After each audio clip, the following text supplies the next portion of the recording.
This bulletin proudly brought to you in association with Alex Campbell's Menswear.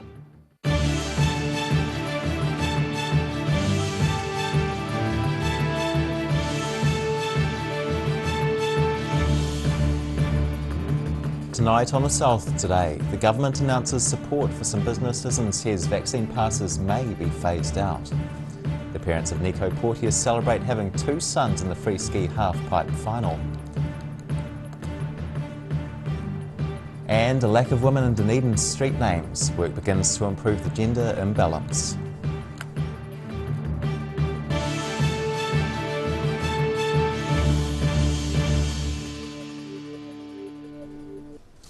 Tēnā koutou katoa, kia ora, I'm Simon Anderson.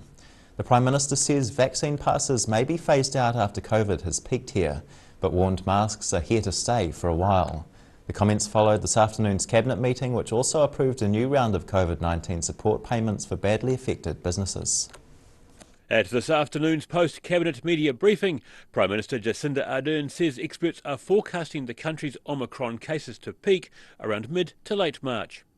That's just 3 to 6 weeks away, but after its peak it's likely the traffic light system will change and requirements for vaccine passes may be relaxed. That's when we'll be in a position to then safely start easing both things like gathering limits, but also moving away from things like vaccine passes.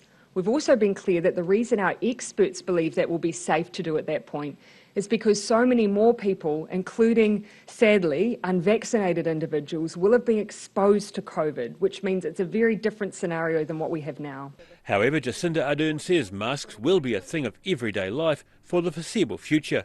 Meanwhile, Finance Minister Grant Robertson has confirmed financial assistances for businesses badly affected by the current restrictions. A new COVID-19 support payment of $4,000 per business plus $400 per full-time worker will be made available for some businesses. They'll have to show a 40% drop in revenue since the shift to phase 2 of the red light setting. They're temporary payments. We're talking here about, across 6 weeks. I think they're important too, and bear in mind that our calculation is for a business of up to say 20 people, this payment would be nearly 60% of their fixed costs.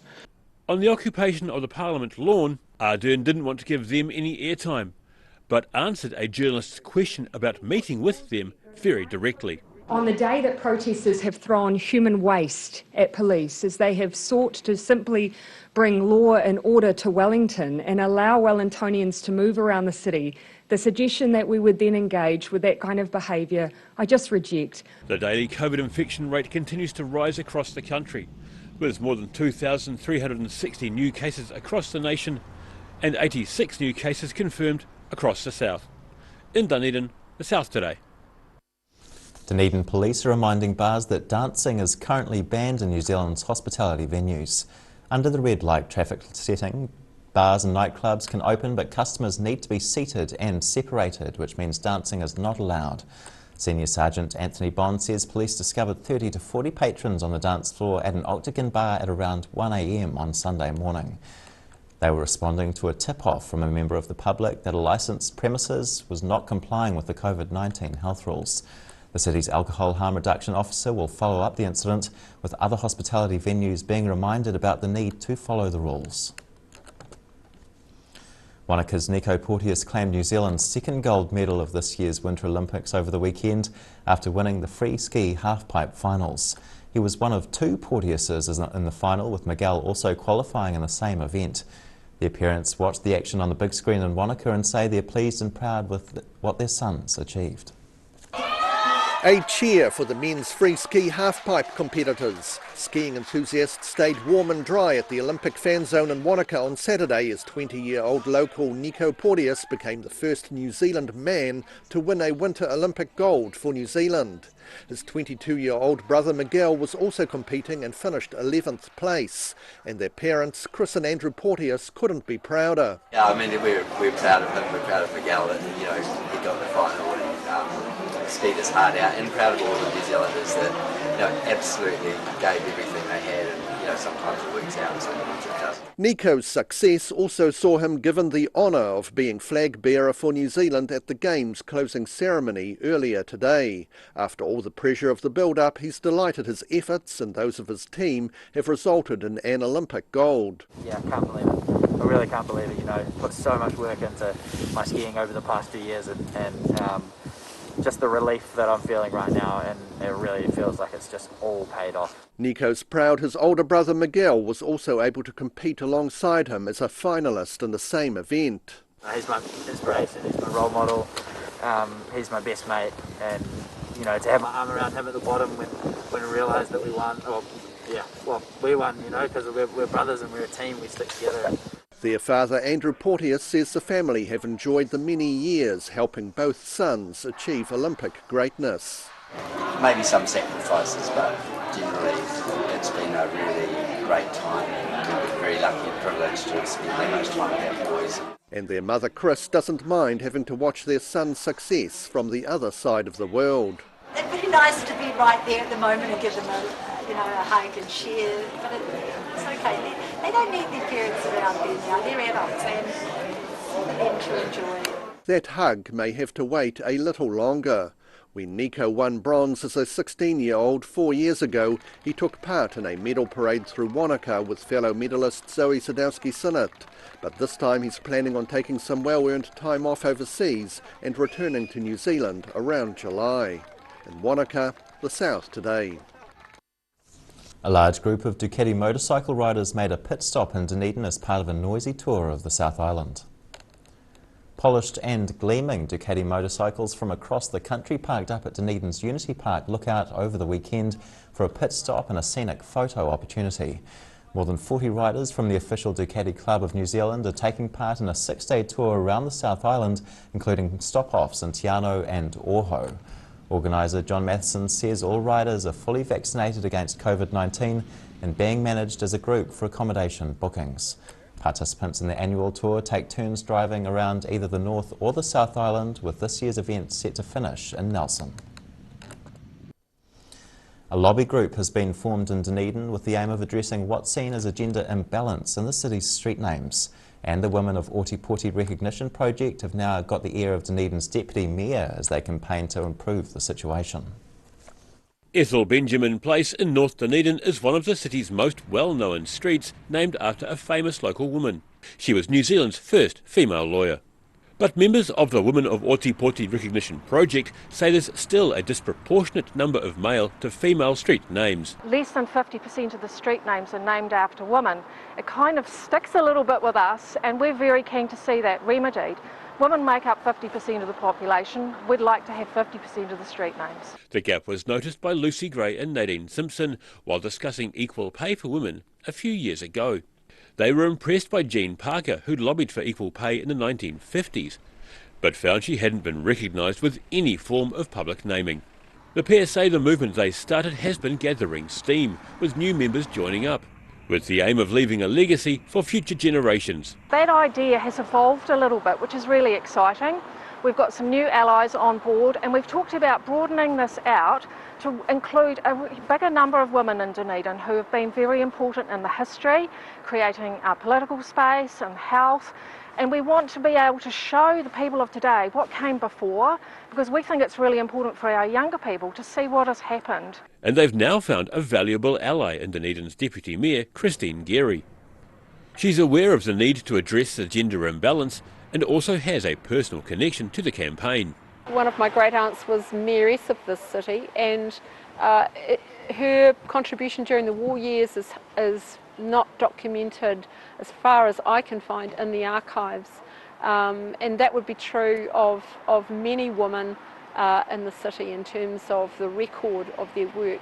Geary says many women, from the suffragette movement onwards, have made outstanding contributions to the city, many of them unrecognised, a situation she'll work to see improved. In Dunedin, the South Today. Whākene still to come on the South Today. Calls from business to assist our healthcare workers, and a pair of antique scales are rescued from the scrap heap. See you soon.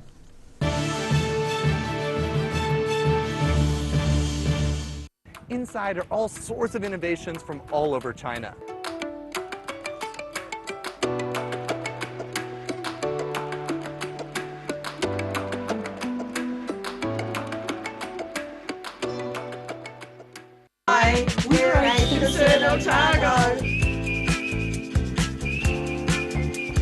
Age Concern Otago hosts a multitude of social activities, including intervals.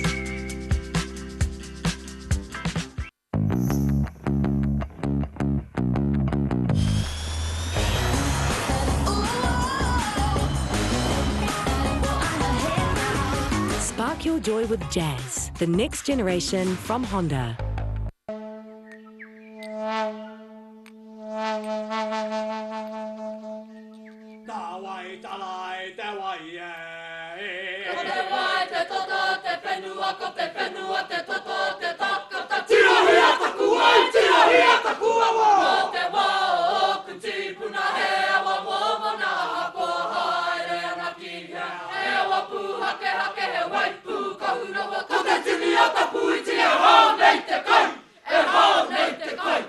Oh there, guess who? Do you recognise the eyes?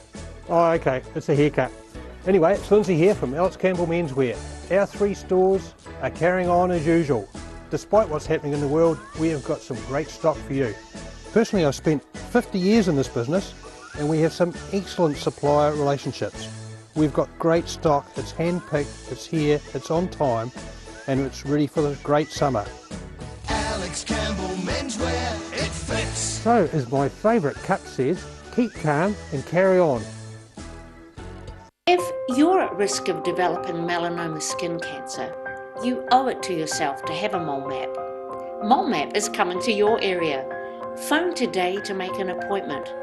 It could save your life. The big one. My mate John's having a sale. 20 to 80% off everything. Shop in store or online with click and collect or contact-free delivery. My mate John.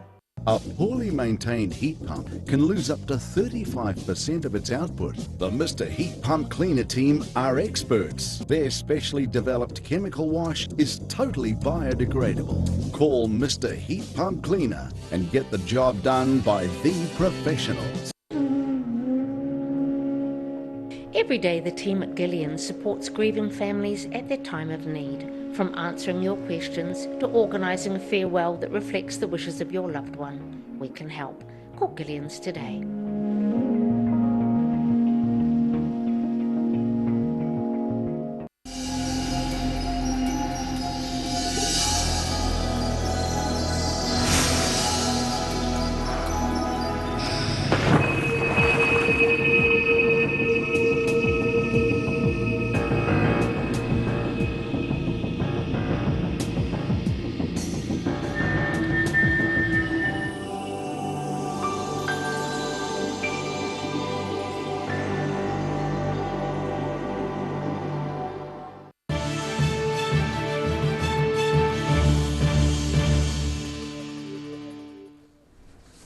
No mai nō, welcome back. A Dunedin business group is calling for volunteers from its sector to pitch in and help if public hospitals become overrun with COVID-19 patients. Business South put a call out to its members to put their hands up to assist health workers.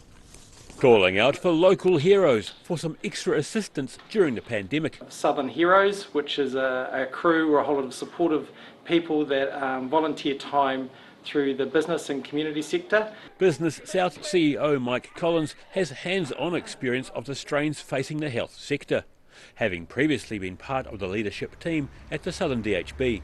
He was pleased to back the Southern Heroes idea, which came from a former colleague at the Health Board. One of the things we talked about was how can we create a workforce that doesn't exist today through working with business and the communities. Tanya Basil works as the Executive Director of People and Capability at the Southern DHB. She says the idea came after a sleepless night worrying about staffing during COVID times. It's one of the things you think about when you're having sleepless nights, worrying about where are we going to get the workforce.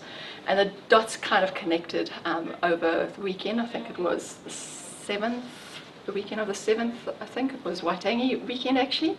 And I thought, that's it. That's where we've got to go. We've got to mobilise the community. It can't just be that we're trying to solve this on our own. The pair are realistic. Neither Collins nor Basil expect business people to undertake brain surgery. But Basil says there are a number of roles which people can help with. The other side of it is we do have a number of our staff who are, both parents are working and they've got children that need to be looked after sometimes, maybe help with a school drop-off or just helping out with afternoon activities perhaps, and maybe there's somebody in the community that can jump in and support that family to remain active in the hospital, and that will also be a huge help. Collins admits COVID is already affecting the business sector.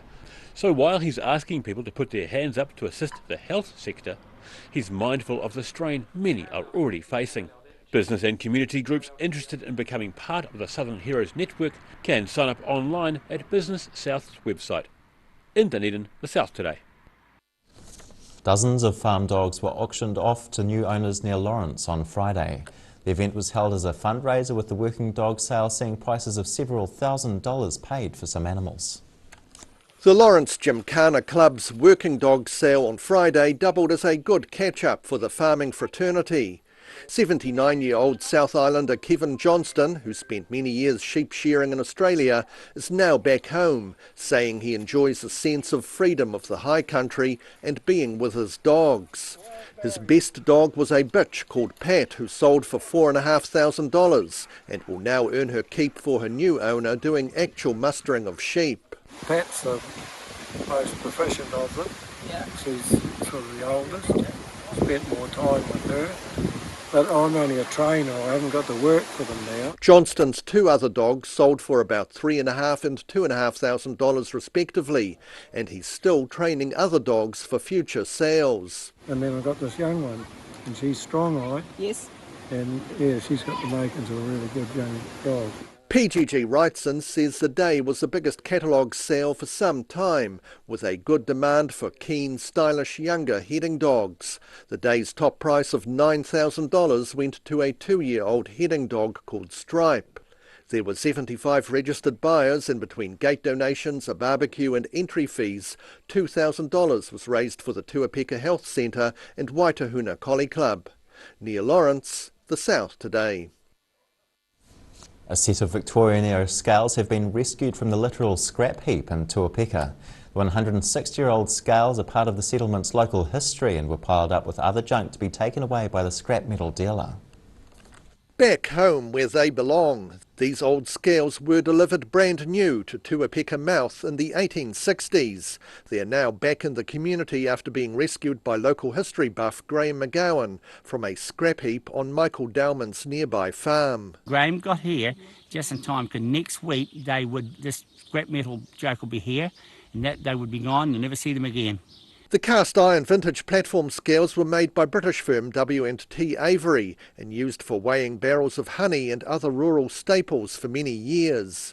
Dowman says the scales are missing some small parts which can probably be easily sourced from overseas. You can buy all that kind of stuff on, Alabama?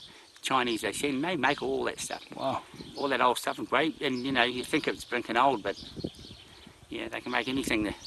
Salvaging the scales was timely because Dowman's farm on Breakneck Road was recently sold. That meant clearing out all the old metal, despite much of it having a historical connection to the area. There's a lot of history too, because this is all that stuff. They would use them, that's the lathe that RP had, and then where's the saw? There's a big saw that he made bee boxes and everything. The Tuapeka Heritage Club plans to put the scales on permanent display in the local community.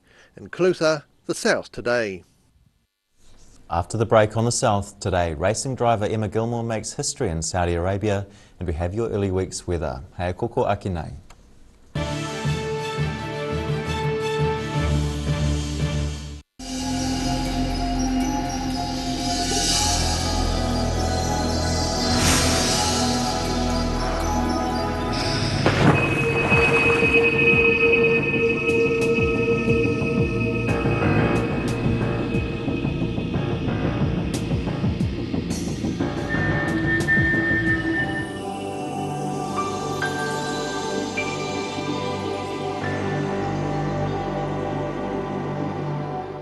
If you're at risk of developing melanoma skin cancer, you owe it to yourself to have a mole map.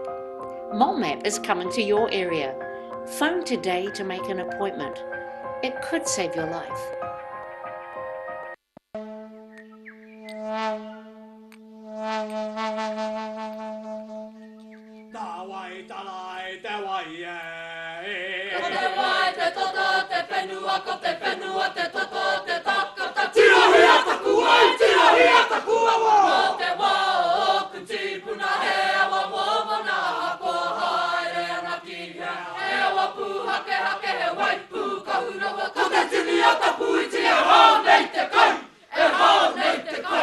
MTF Finance can help you turn the key on your next vehicle with a loan made just for you. TCs and lending criteria apply. Living Well Disability Resource Centre, a not-for-profit charitable organisation and your one-stop shop for information and resources to help you retain independence. We offer a wide range of assistive products from jar openers to mobility scooters and provide assessments for Total Mobility, the half-price taxi scheme. Come and see the friendly team. You'll find us on the corner of George and Bath Streets, ground floor of Burns House. The big one. My mate John's having a sale. 20 to 80% off everything. Shop in store or online with click and collect or contact-free delivery. You name it, John's got it in stock and ready to go. The big one. Only at John's Furniture Warehouse, Stafford Street, and online at www.mymatejohn.co.nz. Where did you get that furniture from? Stafford Street and My Mate John. A poorly maintained heat pump can lose up to 35% of its output. The Mr. Heat Pump Cleaner team are experts. Their specially developed chemical wash is totally biodegradable. Call Mr. Heat Pump Cleaner and get the job done by the professionals. Inside are all sorts of innovations from all over China.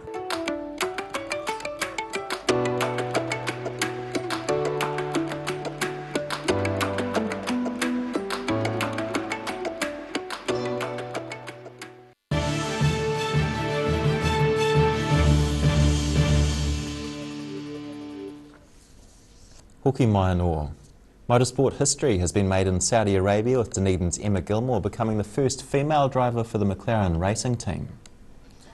Gilmore had an inauspicious start to her first race with the McLaren Extreme E team in Neom. Her fellow driver Tanner Faust was first to drive during the qualifying race and had their electric SUV in second place at the changeover. However, Gilmore was stranded on the line, having to reboot the high-tech racing car.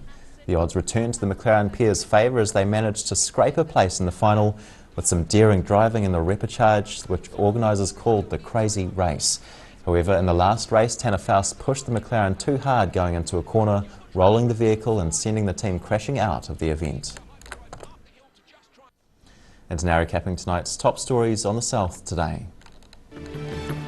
The government's announced fresh support for some businesses and reveals vaccine passes may be phased out after Omicron cases have peaked.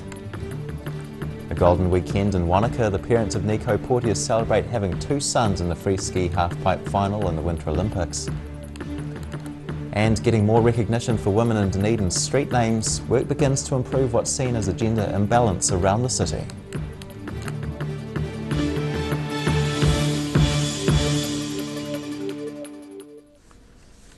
Now for a look at what's happening in tomorrow's ODT, we welcome Associate Editor Joe Simpson. Kia ora, Joe. Hi, it's all about Omicron. We have reaction from Dunedin and Queenstown businesses to the new financial support available for businesses struggling. Dunedin cafes and retailers are worried that the contact rules could shut down businesses, as they have in Queenstown. Delta could not be the strain infecting Dunedin residents, Omicron. And a message sent out from Otago Girls High School principal saying the racist attack incident has been resolved. It was reported that the school has suspended 2 of the 3 girls involved. And Dunedin City Council is to today to decide if they will join a coalition opposed to parts of the government's 3 waters reforms. Great, Joe, thanks very much. Thank you. And time now for a look at the weather. Tonight's weather proudly brought to you by Mole Map. Starting with today's southern view, taken of a northerly wind blowing clouds between the buildings. Looking at the situation, a cold front moves into the region later tomorrow, preceded by mild northerly airflow and followed by cooler southwesterlies. A period of rain is likely with the change. Heading to the centres now, and in the northwest, Westport and Greymouth see showers and 20 degrees. But it's sunny in the northeast, Nelson on 23, Blenheim on 25. And right down the Canterbury coast as well. Kaikoura on 22 degrees, Christchurch and Ashburton up to 27. Looking at what's in store for the southern towns now, it's showers with southwesterlies decreasing all over the region, all on 14 or 15 degrees. Showers and southwesterlies in central too. Te Anau only on 14 degrees, Queenstown and Alexandra 16, and Wanaka up to 20 degrees. Heading further north, rain and southwesterlies here too, moving in a little later than the other centres. It's 20 degrees inland, while on the coast it's 24 to 26. In Dunedin, fine tonight with moderate northeasterlies and an overnight low of 14 degrees. Early northerly winds and high cloud develop into rain with cool southwesterlies, but showers should clear by evening. A high of 22 and a low of 13. And it's mostly cloudy and cool on Wednesday with southwest winds dying out. Northeasterlies taking their place later on, 16 and 9 degrees. And in Invercargill, cloud increasing tonight with northerlies freshening and an overnight low of 14. Tomorrow early rain and southwesterlies ease over the day, showers clearing tomorrow night, a high of 16 and a low of 9. And it's mostly fine on sunny on Wednesday, a high of 18 and a low of 8 degrees.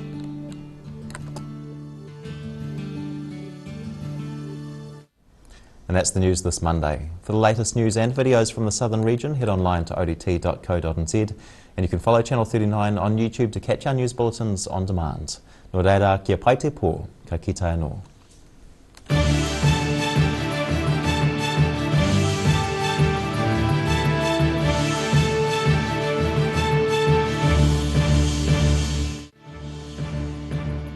This bulletin proudly brought to you in association with Alex Campbell's Menswear. Public interest journalism funded through New Zealand On Air.